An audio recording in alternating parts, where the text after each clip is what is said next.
ఏమండి? ఏంటి? ఏండి సంక్రాంతి వస్తుంది కదండీ! ప్రతి సంవత్సరం 2 కొంటున్నారు కదా! ఈ సంవత్సరం 3 కొనండి చీరలు.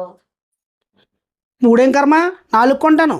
అది చీరలు కాదు, నైటీలు. చిచ్చి! పండగకి మళ్ళీ చీరలు కాకుండా నైటీలు యేసుకుంటారేంటి? ఎంత మంచి చీరలు కొన్నా బీరువాలో పెట్టి దాచుకుని తప్ప ఎప్పుడైనా వేసుకుంటావు ఏంటి నువ్వు?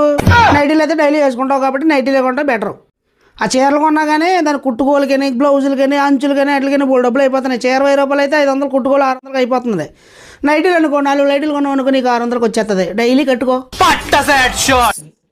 ఏమండి కౌంటర్ బాగా ఇచ్చానా? వేలు వేలు చీరలు కొనిపించుకుంటారు కానీ బీరువాలో పెద్ద ఆస్తారు తప్ప కట్టుకోరు.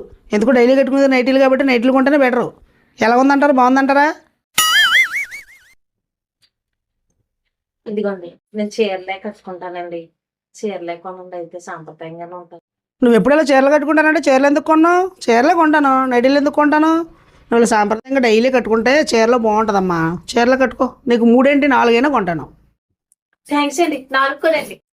చీరలు కట్టుకుంటానంటే కొనొచ్చండి, తప్పులేదు. చీరలు కొనొచ్చండి.